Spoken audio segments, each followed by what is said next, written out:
Hello everybody, Levi Clay here, and I am back again to do a bit of a, well, it's not a transcribing job, it's a, I don't know what you describe this as, it's a formatting job. Essentially, I have had a client get in touch with me, and what he is after is a Guitar Pro file for a John McLaughlin instructional piece, and he wants me to do 2 tracks, one with the lead guitar part and one with the chords behind it, so he can use it for his own practice. Which is cool, and I thought you might be interested in watching me do some of that. So chapter 12 demo, I'm just inputting titles and stuff, and then I'll crack on with it. And this is just to show you a different side of what I do, and some of the work that I do, and also to give you an idea of how long something like this takes, because in turn, if you know how long this sort of stuff takes, you can have a rough estimation of well, pricing on things like this, what something like this would cost. Of course, this video is also brought to you by, well, it's actually brought to you by a few things today. Obviously my Patreon page, check out the link below to my Patreon. You can support me on there for as little as $1, it's a huge help. It's also brought to you by Cherry Coke, because I love a bit of Cherry Coke. And if you love me, you can always send me Cherry Coke. And maybe, if I get really desperate, it might be brought to you by Flips. I like Flips, but not so much the milk chocolate ones. I prefer the white fudge ones, but I couldn't find any of those. So anyway, let's crack on. So like I say, not a particularly difficult job. It's just a case of inputting the notes exactly as they are in the file. So yeah, he was very specific about that. He wants it to look the way it does in the file. Now I'm not entirely sure what that means. Maybe dealing with enharmonics. I'll talk to him about that later on. Let's beam 8th notes. Ooh, which makes a mess there. It's not ideal no matter what way I do that. Yeah, so as I said, a job like this, not too bad. And I'm really going to lay it out exactly as it is in the PDF, and I'm just glancing from PDF to Guitar Pro, PDF to Guitar Pro, and I can actually look over here at the PDF and not really need to look at the Guitar Pro file. I will, just to check.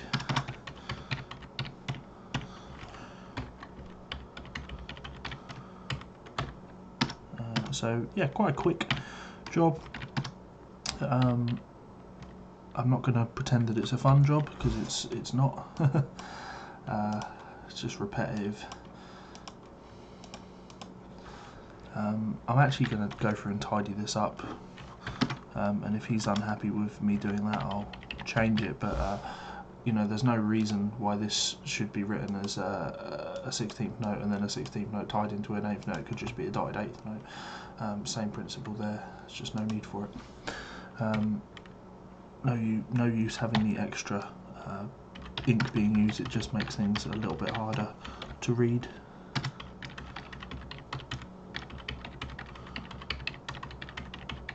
See, when you get into the swing, it's quite quick and easy. Yeah, I'm going to get rid of the beaming, automatic beaming, because it just makes things a pain in the arse. So I thought it was a good idea, it wasn't a good idea. Do that like that.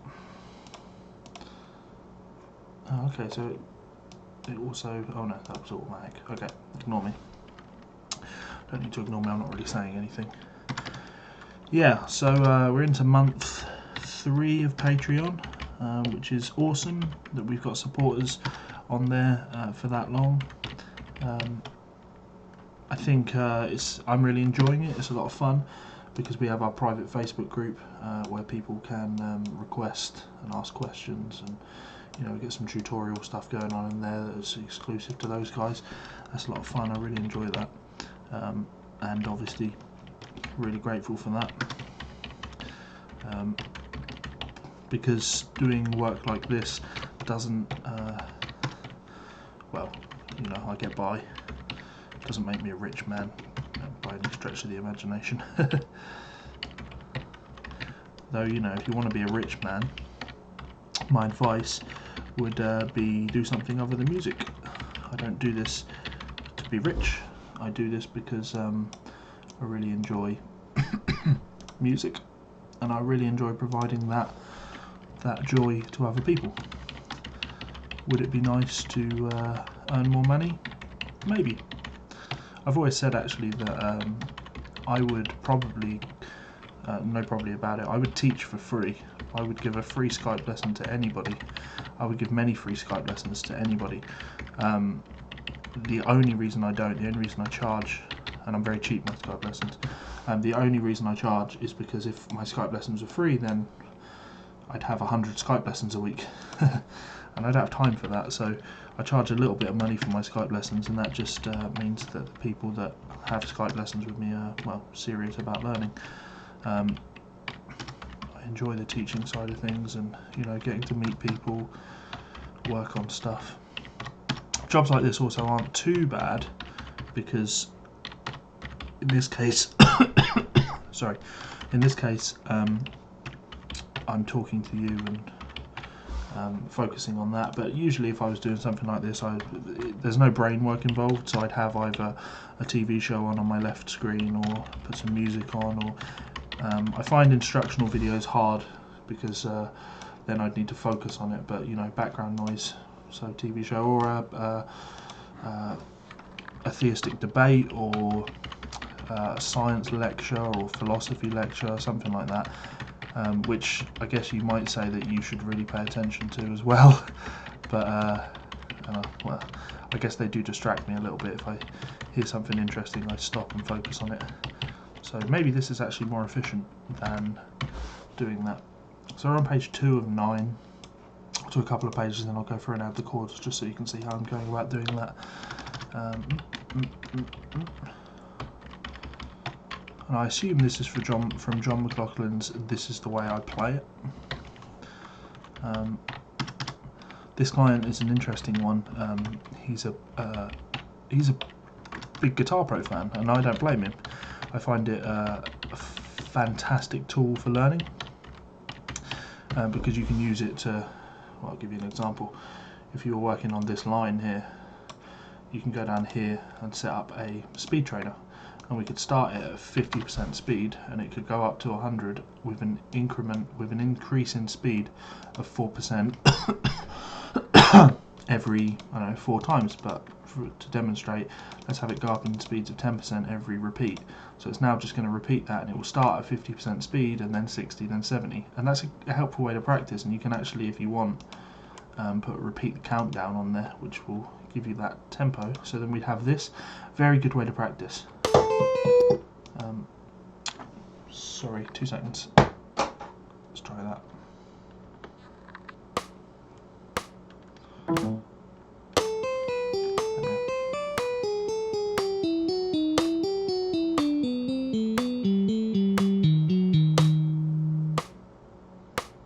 And then you'll get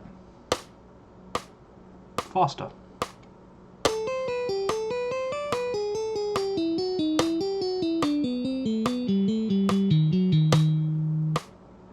Faster again.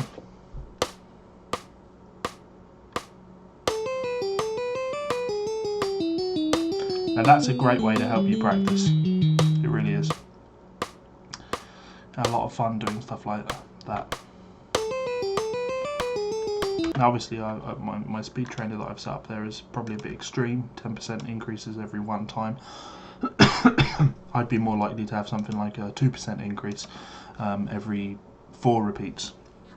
And that would allow me to practice along and get really comfortable with the idea before moving on and upping the speed a little bit, hopefully to the point where it all feels automatic. So anyway, as I was saying, this particular client, he's a big fan of doing stuff like that, so he's had me convert a couple of things into Guitar Pro files. Most notably, we did Frank Gambale's Chop Builder, which is a real challenge to work on, and you can definitely see the benefits of having a Guitar Pro file of that.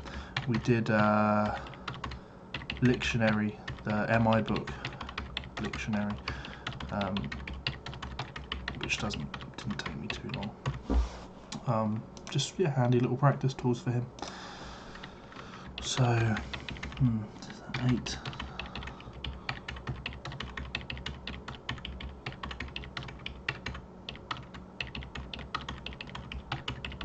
And when I quoted on this job because it's not a proper transcription, we actually did an hourly price, so estimating how long it was going to take me to do, and then paying for my time.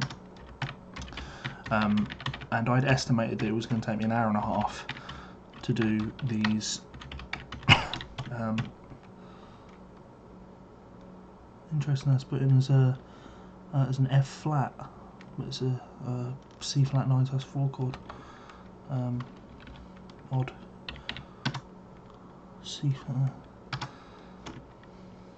Anyway, I will go in and add these chords shortly. And as I said earlier, I'm just laying things out the way they are on the page. Nice and easy. We'll do one more page. So at the moment we're 10 minutes in, 2 pages down. So yeah, I'd say that we're on target to do everything in an hour and a half. Don't worry, you're not going to have to watch me do this for an hour and a half.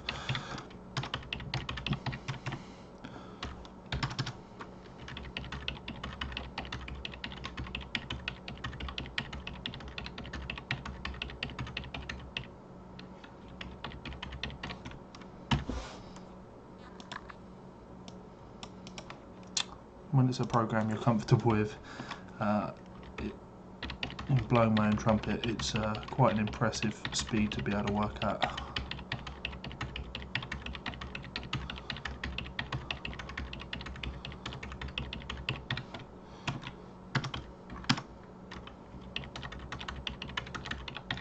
Ooh, shine.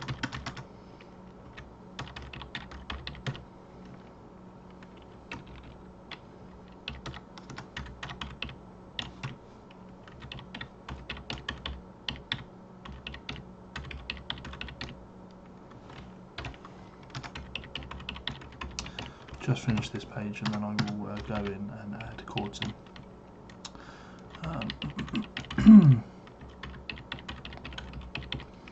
If memory serves me correctly, if this is the way I play it, that DVD. The way that was all done was John was playing a MIDI guitar and then just jamming along with the tracks, and it was automatically notating everything for him, which might be why there's some questionable enharmonics. I've only watched it once though, so I wouldn't vouch for that. It was a really expensive set, and I couldn't afford it, so I know a friend that had it and I watched it with him.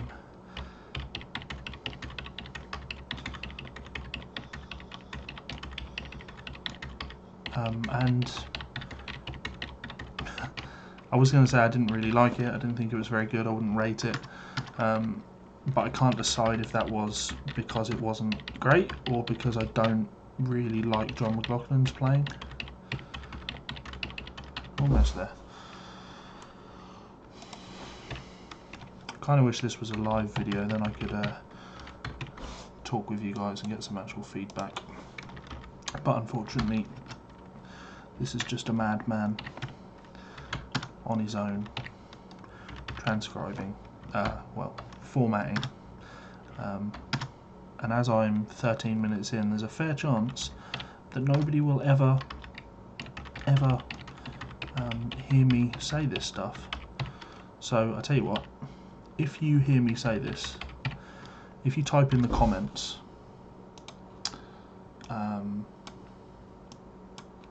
I'd like a potato, the first person to type I'd like a potato into the comments, I will send you a free copy of my album on CD.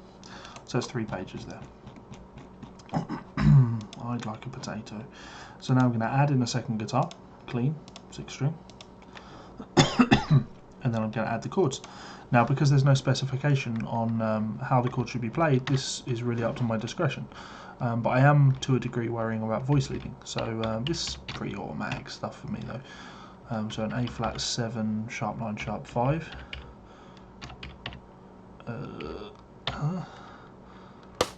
Oh, let's get rid of that and that. Yep. D flat minor 7. He really does want it exactly as written. So if I was playing this, that's not the chord voicing I'd play there. You want a D flat, sharp 9, sharp 5, which would be, ooh,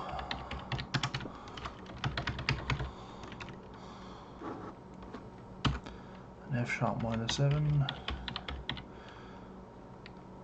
an A flat major 9. I'm putting that in there just for as a voice leading thing.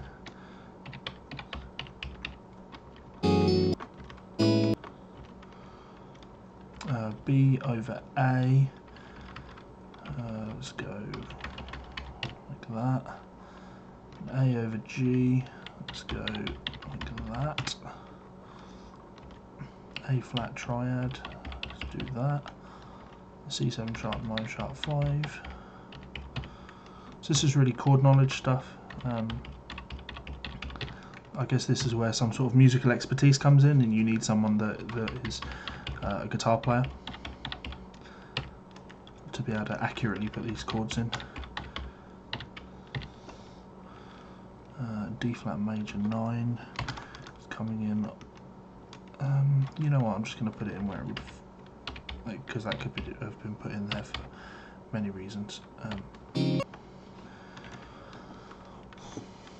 We've got an E flat over D flat.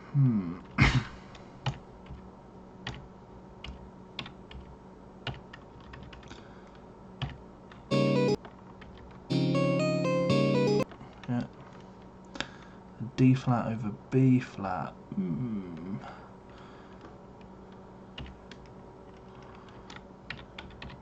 There's my D flat. Change it to a B flat.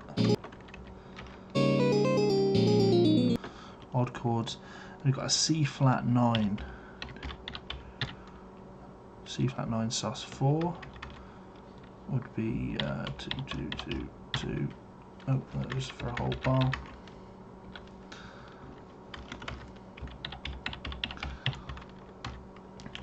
And the C flat 9 again.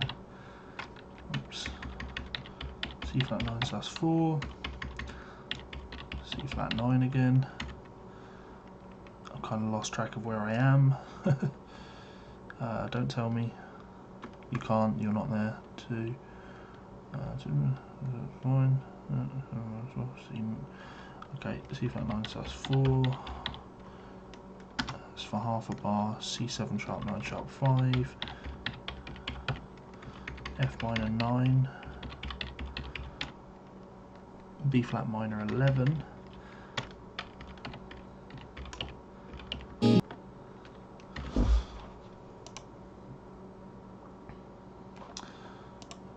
E flat.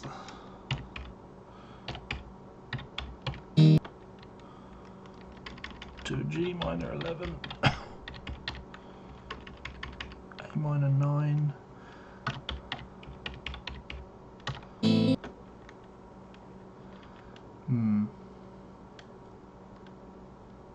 Let's have G in it.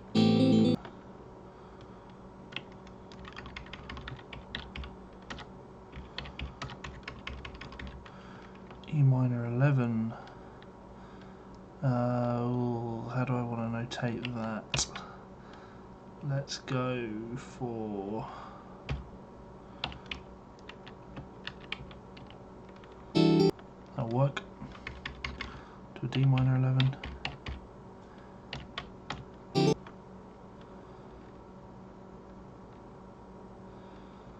that right? E. Yeah, he's an A, D, yeah, G, yeah, that's right. Looks like a weird chord voicing. Always telling people everything is harmony. Should have a solid grip on harmony. Oh, what is that?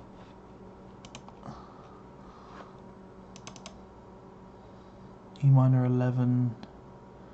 This is really tough to say what this is. E minor 11, E to E diminished 11? It's really tough to say there. I mean, what is an E diminished 11? I'm going to put in an E minor 11 there. Well, because I know it's going to fit. F sharp minor 7 would be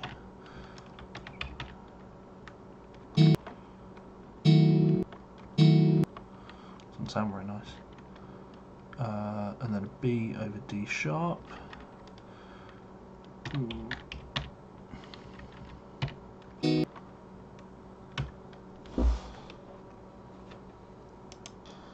So we're at 20 minutes, I'll just finish this page up. But yes, all in all, we're aiming for a 20-minute type job. Now I feel like we're repeating A flat, D flat. Oh, I guess I can scroll back to the top of the page.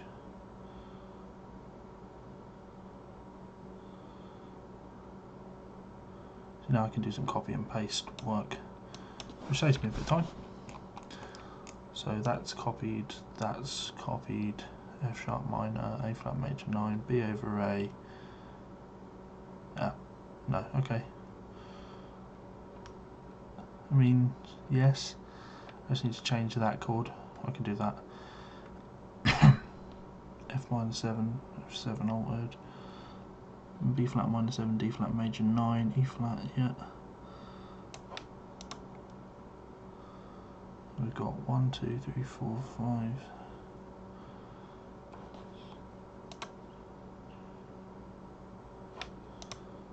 Oh. 6, 0. That's the change. Yeah, F minor, B flat minor 11. Let's just copy that. Saves me a lot of time. Boom. But I do need to go in and change one chord, which was this. Right, not there. That's fine. It'll be this chord needs changing. So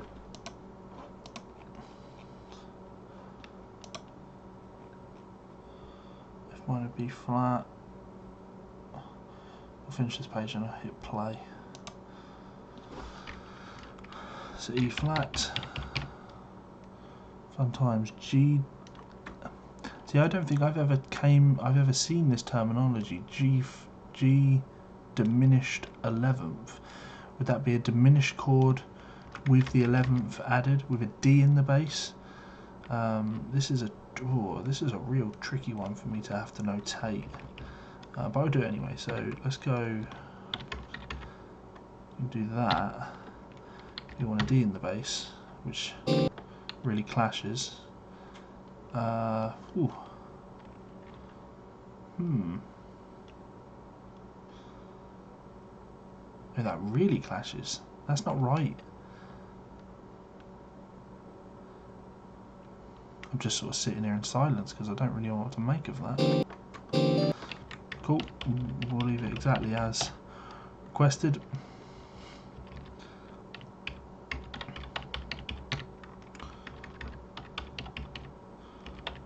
Essentially, guys, when you're buying or creating instructional products, don't scrimp on the transcriptions.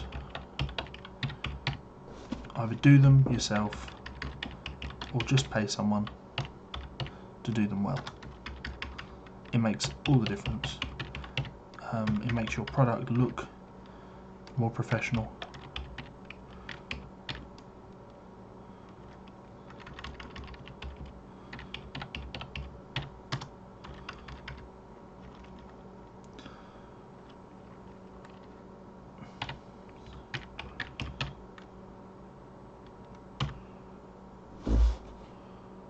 Okay, alright, lots of chords here. E flat major 9, 7, 8, 7.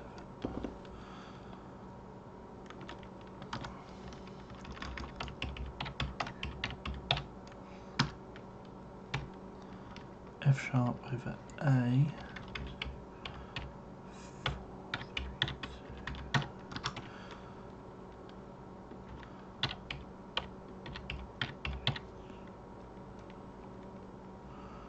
Same F sharp over A chord.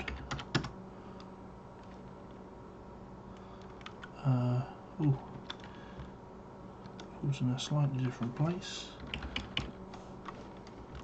This is going to be all kinds of fucked up, but you know, fine.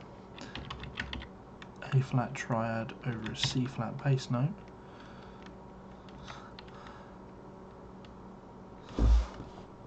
Have we somehow picked up a bar or lost a bar somewhere? Oh no. No, that's fine. 4, 3, 5, 4. So 2 beats. Again, the challenge is still there. I want a potato. E flat over G.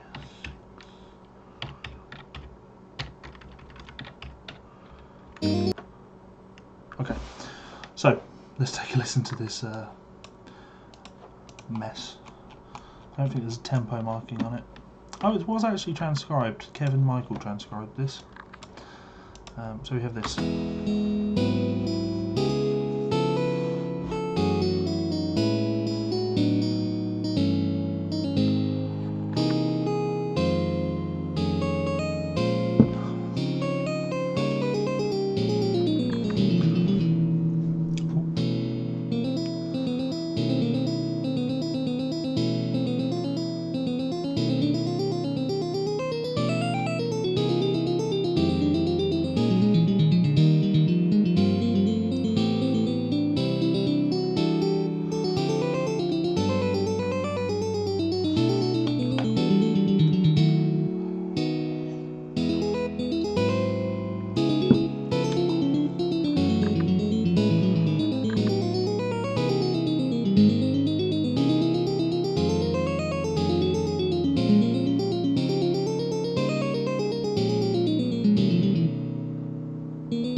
There we're done. So I actually have a sneaking suspicion here based on this this C flat 9 section. The lines that he's playing to me seem so obviously based around C. So maybe this is actually a C, like the flat 9 refers to the extension. It's got a flat and a ninth. So what he would need to put there would be C7 flat 9. But there's no way for me to check that without looking at the actual transcription. So anyway, there you go. Hope that was of some interest and it didn't bore you to death. Massive thanks to my Patreon supporters. I've got a fair few of them now, and that's awesome. And if you guys want to support me on there, that would be cool. Of course, you can always contact me if you need transcribing or copy work like this done. Happy to do anything, because working is what pays the bills. So guys, peace out, and I will see you on the next video. Bye.